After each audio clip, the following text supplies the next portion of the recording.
we both were very quick to say that, civilization has been a horror show, but it has these gifts. And I'm sure there'll be some people listening where that just doesn't resonate. They think civilization is just, clearly look at all this glorious stuff that we've created. Look at this technology we're talking to each other, with now. And that's, we obviously completely acknowledge that. But I think this is in that story, I guess, the things that are wrong with the world, whether it's, ecological destruction or wealth inequality or climate change, all of those things are kind of, they have their local kind of causes, right, in this kind of reductionist way. People would say those are not due to an inherent flaw in technology. Those are just because we haven't quite gotten it right yet. Yeah, exactly. And whereas I think you and I have maybe a view that there's this kind of root issue, which maybe it's so buried in the past, or it's so interwoven into everything, and it's been going on since before written history even, that all of our religions, everything is so soaked in this particular trajectory that it's very hard to see. So I guess in this conversation, if someone's skeptical that there's anything deeply kind of wrong with civilization, or deeply, maybe I shouldn't say wrong, because you were saying maybe it wasn't a mistake, but something maybe pathological or a source of suffering, a source of discord, then maybe we'll convince some people as we go forward. There is this narrative, and this is what I call the Ascent narrative, that thanks to science, technology, reason, some extend it to free markets, liberal democracy, and so forth, the world is getting better and better. People like, what's his name? Steven Pinker. He's the most prominent exponent of this idea.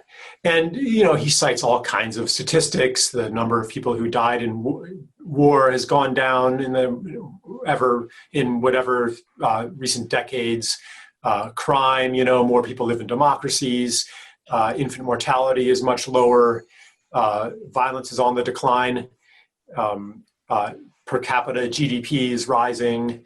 Access to modern healthcare is improving. Lifespan has improved, and so forth. And so it looks like a very convincing case from the set of statistics that he's using. On the other hand, you can read the work, for example, of Weston A. Price, who was a dentist who traveled the world. I think it was in the 1910s and 1920s, maybe 1930s. He went and found people who lived very, very traditional lifestyles and ate traditional diets. And he went to like the Outer Hebrides. He went to Aboriginal tribes in Australia. He visited Polynesian islands, remote Swiss villages, he went all over the place.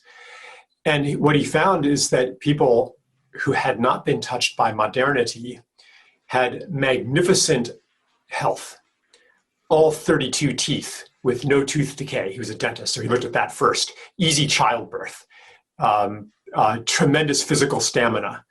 And he's like, wow, we have not gotten it right here. I personally have I spent my 20s living in Taiwan, which at the time, this starting in the 1980s, I went there and spent the 1990s there as well. And at the time, there were still people living in a very traditional way, using traditional Chinese medicine, doing traditional Chinese health practices, and whereas my uncle, who was 70, had just gotten a chairlift installed to get upstairs, there were these temples in the mountains that you could only reach by ascending 1,000 or 2,000 stone steps. And there'd be 80-year-olds up there. There'd be 90-year-olds up there. And then when we moved, our movers, one of the guys was 70 years old. He was working for a moving company. And I remember him carrying our refrigerator on his back down 2 flights of stairs. And he's the same age as my uncle at the time, who had a chairlift. And this is, an anecdote, of course, but from so many repeated observations, I became aware that this whole myth that the modern science of medicine and nutrition and